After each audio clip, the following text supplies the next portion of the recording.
News 18 Marathi प्रस्तुत real estate परिसंवाद co presented by Chetak minerals, co powered by Escon infra prestress LLP, Reliance Industries Limited आणि CREDAI BANL. पुढच्या विषयावरच आपण चर्चा करणार आहोत. आपला पुढचा विषय आहे नवी मुंबई आणि रायगडमधील वर्तमान आणि आगामी पायाभूत सुविधा. आणि या विषयावर बोलण्यासाठी पनवेल महानगरपालिकेचे अतिरिक्त आयुक्त गणेश शेटे आपल्यासोबत उपस्थित असणार आहेत. प्रोग्रेसिव्ह ग्रुपचे MD देवांग त्रिवेदी यांचं स्वागत आणि कामधेनू रियालिटीजचे पार्टनर करण सबलोग. या पुढची सगळी सूत्र माझे सहकारी विशाल यांच्याकडे. नवी मुंबई आणि रायगड येणाऱ्या काळातलं हे शहर म्हणजे नवी मुंबई तसं आपण बघितलं तर वस्तांना बघतोय, अजूनही विकास जो आहे नवी मुंबईचा तो सुरू आहे, पण तिसरं शहर म्हणून देखील काही ठिकाणी जे ती विकसित होताना दिसत आहेत. आणि याच विषयी आज आपण संवाद साधणार आहोत. नवी मुंबई आणि रायगडमधील वर्तमान आणि आगामी पायाभूत सुविधा या विषयाला घेऊन. कारण भविष्याचं नियोजन मी वारंवार एक सांगतोय रिअल इस्टेट या परिसंवादामध्ये की भविष्यातलं नियोजन फार महत्त्वाचं आहे आणि हे नियोजन जर आपण करू शकलो तर पुढल्या बऱ्याच गोष्टी साध्य होऊ शकणार आहेत. याच विषयी बोलण्याकरता आपल्याबरोबर आहेत पनवेल महानगरपालिकेचे अतिरिक्त आयुक्त गणेश शेटे सर. आपलं खूप खूप स्वागत. आपल्यासोबत आहेत प्रोग्रेसिव्ह ग्रुपचे MD देवांग त्रिवेदी, जे गेल्या वेळी देखील आपल्या परिसंवादात सहभागी झालेले होते. आपलं देखील खूप स्वागत. आपल्याबरोबर आहेत कामधेनू रिअल्टीजचे पार्टनर करण सबलोग, एक तरुण व्यक्तिमत्व आपलं मत मांडण्याकरता या ठिकाणी व्यासपीठावरती उपस्थित आहे. आपलंही खूप स्वागत. चला महत्त्वाच्या मुद्द्याला हात घालूयात सर. बघा, बिग नवी मुंबई म्हणून असा एक उल्लेख या व्यासपीठावरती झाला, ज्याच्यामध्ये नैना असेल, मुंबई 3 असेल, त्याचबरोबर इतरही रायगडचा काही भाग असेल, पनवेल देखील त्यामध्ये येतं. त्याच्यामुळे मला असं वाटतं की एक प्रशासकीय पनवेल महानगरपालिकेचे अधिकारी म्हणून तुमच्याकडे बऱ्याच गोष्टींची धुरा असणार आहे. पण सध्या ज्या पद्धतीने विकास होताना दिसतोय, मग तो कनेक्टिव्हिटी असेल, लोकांच्या राहण्याकरता इमारती असतील, रस्ते असतील, याबद्दल पुढलं नियोजन आपण काही लक्षात घेताय का? वाढणारी लोकसंख्या लक्षात घेता? खरं तर आपल्या देशाची प्रगती आणि आपला GDPचा जो शेअर आहे तो मोठ्या प्रमाणात वाढत आहे आणि महाराष्ट्राचा त्याच्यामध्ये जवळजवळ 13% आहे. बिलकुल. आणि त्याच्यामध्ये महाराष्ट्रामध्ये MMR रिजनचा हा 1/3 इतका GDP मध्ये सहभाग आहे. आणि आता जर बघितलं तर पुढचं फ्युचर जे आहे, पुढची विकास आहे, तो जास्तीत जास्त हा नवी मुंबई आणि आजूबाजूचा परिसर जो आजचा विषय ठेवलेला आहे त्या संबंधी आहे. एक पनवेल महापालिका म्हणून बघितलं तर म्हणजे 2016 मध्ये पनवेल महापालिका नवीन स्थापन झाली. परंतु आजचे चॅलेंजेस जर विचार केला तर चहूबाजूने म्हणजे आपण जर बघितलं तर इकडच्या बाजूला नैनाची डेव्हलपमेंट आहे. कल्याण साईडला जी गावं आहेत, 29 गावं जी समावेश झालेली आहेत, त्याच्या आजूबाजूला मोठ्या प्रमाणात डेव्हलपमेंट होत आहे. आणि नवी मुंबई एअरपोर्ट झाल्यानंतर जो की एकदम बॉर्डरलाच पनवेल महापालिकेच्या बॉर्डरलाच आहे, तर त्याच्यामध्ये पनवेल महापालिकेचे खरं तर चॅलेंजेस खूप मोठ्या प्रमाणात वाढलेले आहेत. बरोबर. आणि शहर विकसित करताना फक्त कनेक्टिव्हिटी किंवा रोड हा विषय नसतो. ज्यावेळेस आपण शहर विकसित करतो त्यावेळेस एक सेफ आणि सस्टेनेबल सिटी म्हणतो आणि त्यासाठी 3 E's इम्पॉर्टंट असतात. बरं. इकॉनॉमी, इक्विटी आणि एन्व्हायरमेंट. इकॉनॉमी, इक्विटी आणि एन्व्हायरमेंट 3 गोष्टी असतात. मग तिन्ही गोष्टी जसं मगाशी विषय झाला की एअर पोल्युशन म्हणजे डेव्हलपमेंट, इन्फ्रास्ट्रक्चर डेव्हलपमेंट आले, त्याच्याबरोबर पोल्युशन आलं, तर ह्या सगळ्या गोष्टीचा विचार करता ही सांगड घालण्यासाठी आपल्याला एकदम सस्टेनेबल प्लॅन करावा लागतो. आणि त्यासाठी पनवेल महापालिकेने पण CDP तयार केलेला आहे, बरं. ज्याच्यामध्ये रोड इन्फ्रास्ट्रक्चर असेल, वॉटर सप्लाय आहे, सीवेज आहे, सीवेज ट्रीटमेंट आहे, टर्शरी ट्रीटमेंट आहे, नंतर एन्व्हायरमेंट मेजर्स आहेत आणि हाऊसिंग आहे. मेनली मगाशी पण विषय झाला होता आपला की स्लम रिहॅबिलिटेशनच्या दृष्टीनं बरोबर. स्लम डेव्हलपमेंट आहे, स्कूल्स आहेत, हॉस्पिटल्स आहेत. ह्या सगळ्या बाजूचा विचार करून जो पनवेल महापालिकेने CDP तयार केलेला आहे आणि त्याचा जो आता जरा आम्हाला अंदाजित खर्च म्हणजे जी फायनान्सची आवश्यकता 30-10 हजार कोटीची आहे. बरं. आता सगळ्यात महत्त्वाचा आपण जो प्रश्न विचारला की ह्या सगळ्या ज्या आजूबाजूच्या डेव्हलपमेंट आहेत, तर ह्या पनवेलच्या आजूबाजूलाच आहेत. हं. आणि जी ग्रोथ आहे ती आता पनवेल महापालिका हद्दीत मोठ्या प्रमाणात होणार आहे. म्हणजे त्या तुलनेत पायाभूत सुविधा विकसित होत विकसित आहेत. करणं फार महत्त्वाचं आहे. त्या दृष्टीनं आम्ही आता रोड डेव्हलपमेंट तर मोठ्या प्रमाणात घेतोय. हं. आपण जर बघितलं तर आता उत्सव चौकचा जो रोड आहे, तो आम्ही एक इंटरनॅशनल लेव्हलचा जो सिडकोने ऑलरेडी डेव्हलप करून दिलेला होता. हं. परंतु आता आम्ही त्याच्यावर त्याला 15-20 वर्ष होऊन गेलं असल्यामुळं त्याच्या बाबतीत आम्ही त्याचं पूर्णपणे न्यू डेव्हलपमेंट करतोय, सिमेंट रोड करतोय, की जेणेकरून आपल्याला जसं आपण इंटरनॅशनल लेव्हलची डेव्हलपमेंट म्हणतो बरं. तशा पद्धतीचं टार्गेट ठेवत आहे. आणि हे करत असतानाच स्कूल्सवर जास्त फोकस आहे की रोड आणि स्कूल्स का अत्यंत आवश्यक आहेत की कारण जर सोशल इक्विटी म्हटलं तर गरिबांना सुद्धा महापालिकेच्या शाळा मिळाल्या पाहिजेत. म्हणून आम्ही जवळ-जवळ 4ही नोडमध्ये अ, मोठ्या प्रमाणात स्कूलचं काम करणार आहोत, जी फार आवश्यकता आहे. आणि ह्या वाढत्या लोकसंख्येला जर विचार केला, तर जी 2011च्या जनगणनेनुसार 5 लाख लोकसंख्या होती, बरं. ती आज 15 लाख लोकसंख्येपर्यंत आली बिलकुल, म्हणजे बिलकुल. आपली आहे. आता जनगणना तर सुरुवात प्रोसेस सुरू झालेली आहे. हो, सेन्सस होईल आता. हां, सेन्सस आणि पाण्याची जी रिक्वायरमेंट आहे ती आता 250 एम-एल-डी आहे. परंतु ती सुद्धा आता आम्हाला कमी पडत आहे. म्हणजे आम्ही 30 एम-एल-डी पर्यंत तूटमध्ये आहे. पण भविष्यात आपण देहरंग डॅम जो आहे, जो पनवेल महापालिकेच्या मालकीचा आहे, तिथून आपण एक स्कीम करतो आहे. आणि जो आता राज्य शासनाने शिलार प्रोजेक्ट केलेला आहे, तर त्याच्यामध्ये सुद्धा पनवेल महापालिकेचा जो वाटा आहे, तो 75% आहे आणि त्याला 3,672 कोटी इतका खर्च म्हणजे पनवेल महापालिका आणि इतर माध्यमातून आपण करणार आहोत. जेणेकरून 500 एम-एल-डीचा पाणीपुरवठा होऊ शकतो आणि भविष्यातल्या ह्या इन्फ्रास्ट्रक्चरला आपल्याला आवश्यक ती गरज भागवू शकते. भविष्यातलं नियोजन आपण करून ठेवलंय येस, असं येस, म्हणतात येस. आणि त्याचं काम चाललेलं आहे. येस. देवांगजी, एक विकासक म्हणून केवळ तुम्ही नवी मुंबई किंवा आजूबाजूच्या परिसरापुरताच मर्यादित नाही आहात. एक नावाजलेले विकासक म्हणून आता तुम्ही या उद्योग क्षेत्रात स्थिरवलेले आहात. अशा वेळी नैना असेल, MSRDC असेल, मुंबई 3 असेल, याबद्दल आपल्याला काय वाटतं आणि ही आपल्याला सुवर्ण संधी वाटते का? माझ्याप्रमाणे सर्वात मोठा प्रश्न म्हणजे MSRDC असेल किंवा नैना असेल किंवा MMR रिजन असेल, विकासक जे आहेत त्यांना क्लॅरिटी नाही. Number 1, what is going to be the future course of action? How fast the infrastructure will come? कौन सी स्कीम्स है? जैसे TPS स्कीम है, 22.5% है, 40% स्कीम है. तो अभी नैना में 23 विलेजेस च्या नंतर काय होणार ठामप्रमाणे कोणी काय बोलत नाही. ते सांगतात आपण TPS करू तिथे. तिथे NTTA मध्ये जे पण काही मॉडेल आहे ते आपण बघू. ठाम जिथे ठाम आपण काय बोलू शकत नाही, प्लान जाग्यावर नाही. जी. त्यात काय प्रॉब्लेम असतो, की क्लॅरिटी नसते, अंडरस्टँडिंग नसते, अनसर्टनिटी असते आणि म्हणून स्पेक्युलेशन वाढते. बिलकुल. आपण काही टाइम बोलू शकत नाही गिराकला, की हे इथे येणार, हं. कधी येणार. आणि त्याच्यामुळे आमचं नाव, विकासकांचं नाव पण एक there is a dark spot or a blind spot to the developer. That is number 1. दुसरा, ह्याच्यात आमच्या जे डेव्हलपर्स आहेत त्यांच्याकडे बरेचसे सकारात्मक सोल्युशन्स पण आहेत. त्यांच्यासाठी एक कमिटी, हं. स्टेकहोल्डर्स कमिटी व्हायला पाहिजे. हं. ती आता आम्ही साहेबांना सांगितलं आहे. हं. आणि सर्वात इम्पॉर्टंट म्हणजे पॉलिटिकल विल. आतापर्यंत आम्हा सगळ्या डेव्हलपरला वाटत होतं, की पॉलिटिकल विल नवी मुंबई आणि आपल्याला लागून जे परिसर आहेत त्याच्यात नाही.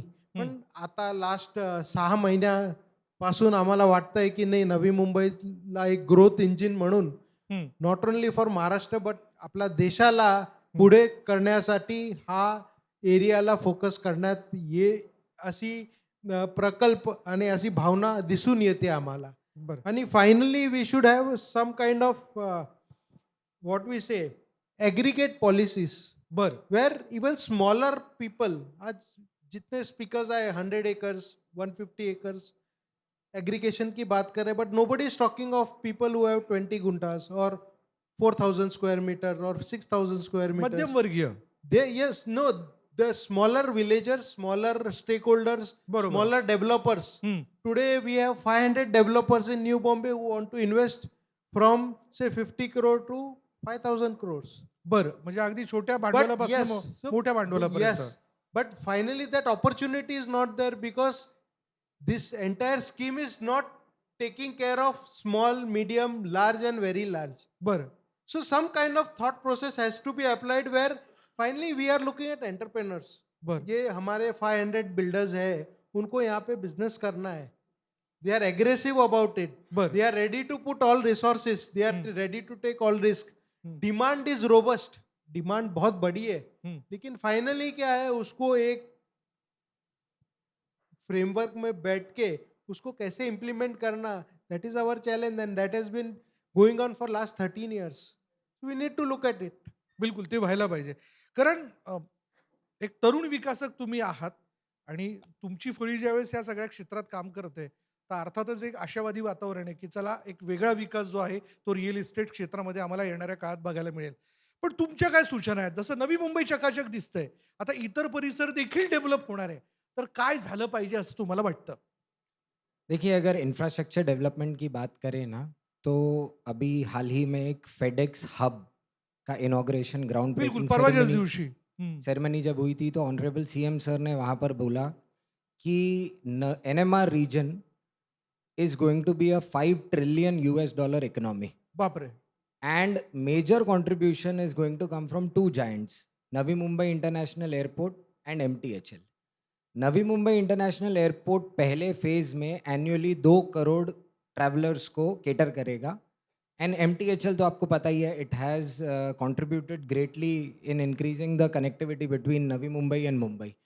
इसके अलावा जो फेडेक्स हब जिसकी ग्राउंड ब्रेकिंग सेरेमनी पे सीएम सर आए थे, वो इन इट सेल्फ एक 2500 करोड़ का प्रोजेक्ट है spanning across 6 lakh square feet which 3 lakh square feet which will generate 6000 jobs.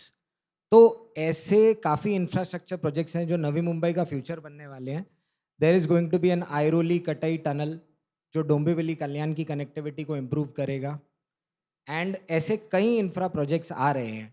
But उन्हीं के साथ साथ काफ़ी चैलेंजेस भी आते हैं where you face challenges in approvals, forest clearances, environment clearances, financing, जो सबकी हेल्प हमें गवर्नमेंट से चाहिए. There is going to be a Goregaon Mulund link road जो बरं. अगेन कनेक्टिविटी में एक बहुत सपोर्ट करेगा. तो ऐसे कई इंफ्रा प्रोजेक्ट्स हैं जो नवी मुंबई का फ्यूचर शेप करने वाले हैं.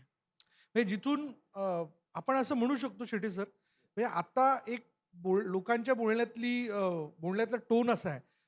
कालपर्यंत लोकांना ठाणे ठाऊक नव्हतं. आता ठाणे माहिती झालं. आता नवी मुंबईबद्दल देखील चर्चा व्हायला लागली, कारण चांगली चांगली मंडळी नवी मुंबईमध्ये टॉवरमध्ये फ्लॅट घेऊन राहतायत, ज्यांची जेवढी क्रयशक्ती असेल. पनवेलकडे देखील लोकांचा ओढा आहे.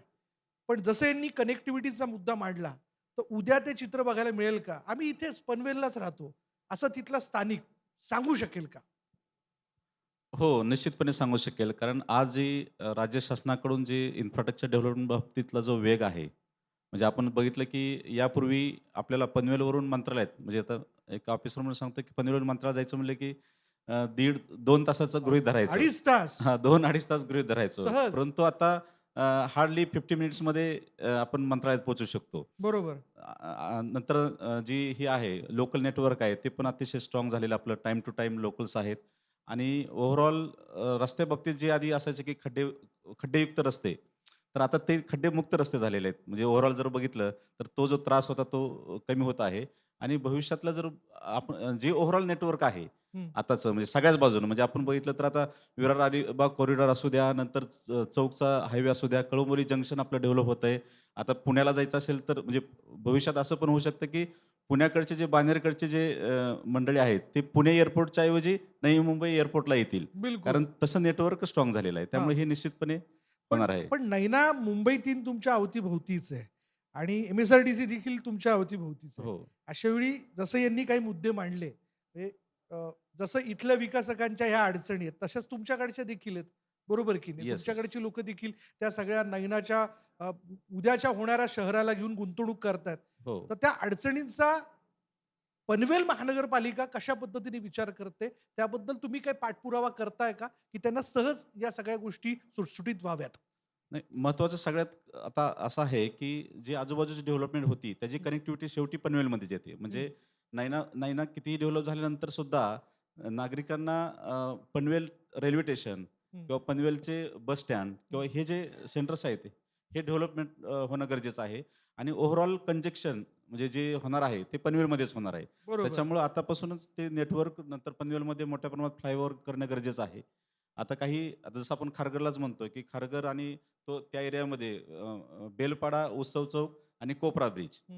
हे 3च एंट्री पॉइंट्स आहेत आणि पॉप्युलेशन जर बघितलं आज तर तिथं जवळ 5 ते 6 लाख इतकं पॉप्युलेशन आहे आणि हं. भविष्यात ते वाढतंयच. म्हणजे तळोजा एरियामध्ये आता ऑलरेडी सिडकोचे हाऊसिंग प्रोजेक्ट होतात वगैरे. त्याच्यामुळं आपण म्हणतात ते निश्चितपणे सत्य आहे, की नेटवर्क आणि कनेक्टिव्हिटीला चॅलेंजेस आहेत आम्हाला. ट्रॅफिक सगळ्यात महत्त्वाचं आम्हाला जो फोकस करायचा तो ट्रॅफिक कंट्रोलवर करायचा आहे. कारण ट्रॅफिक जर सुरळीत असेल तरच प्रवास सुलभ असेल तरच लोक प्रिफर करतात. बिलकुल.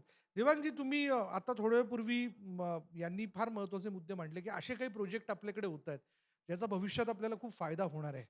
नवी मुंबई एअरपोर्ट आपल्याकडे आलेलं आहे. आता बघा ना, कल्याण आणि इव्हन ठाण्याकडची पब्लिक सुद्धा सांताक्रूझ आणि छत्रपती शिवाजी महाराज इंटरनॅशनल एअरपोर्टकडे जाण्यापेक्षा इकडे येते. तुमच्याकडच्या अपॉर्च्युनिटीज खूप वाढणार आहेत.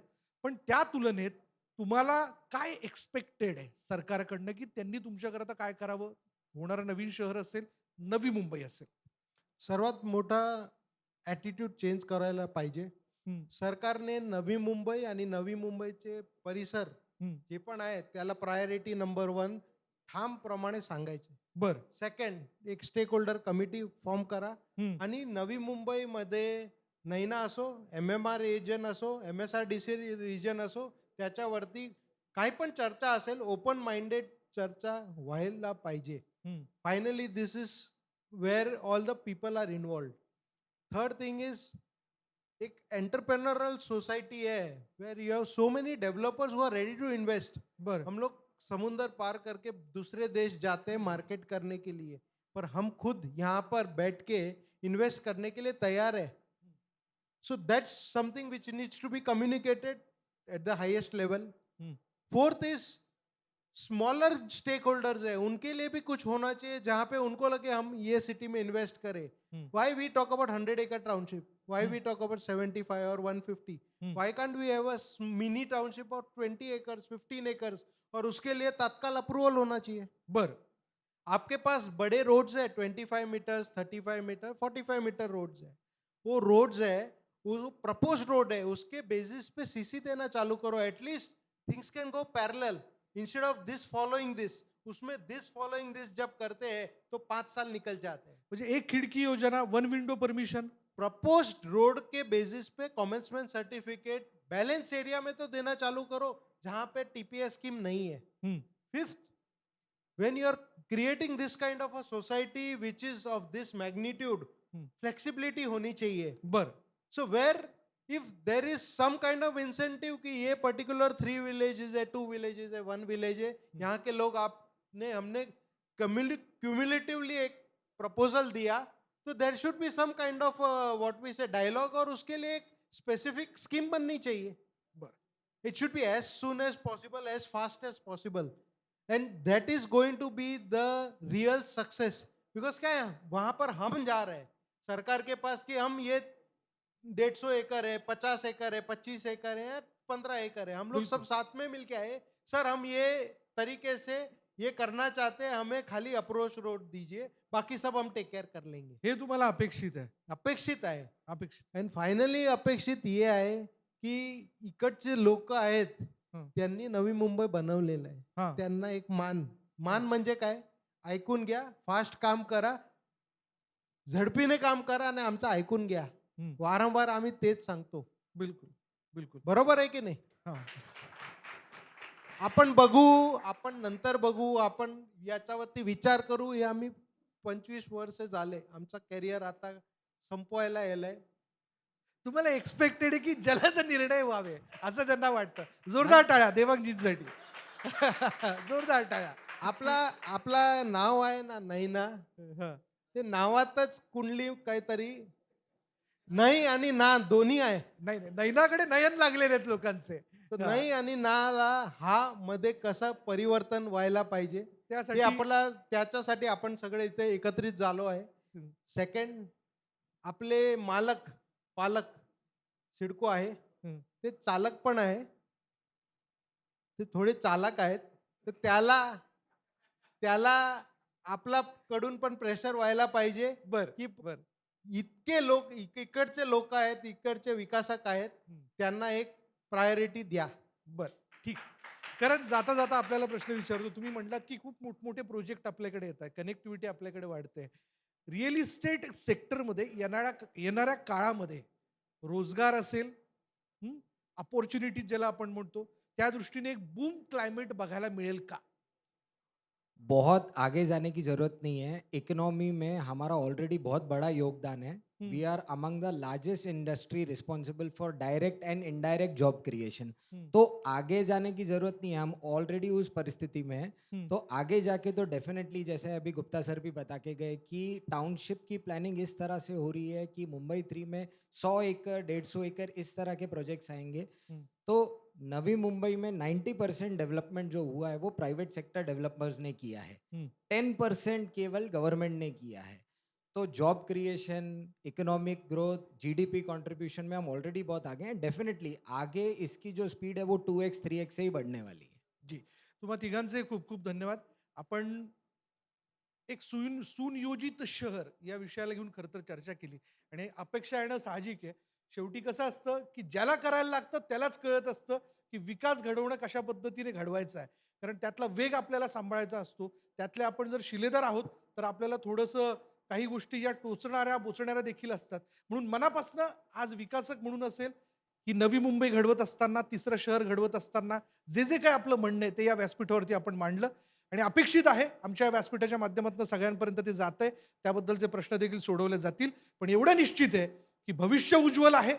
शहर खूप छान होणार आहे. त्याबद्दल आपण आशावादी आहोत आणि त्याच वेगाने या वेगात आपण सहभागी होऊयात. आपल्या सगळ्यांचे खूप खूप धन्यवाद. जोरदार टाळ्या. थँक्यू. थँक्यू. खूप विचार प्रवर्तक असं हे सेशन झालेलं आहे. मान्यवरांचे आभार. धन्यवाद विशाल.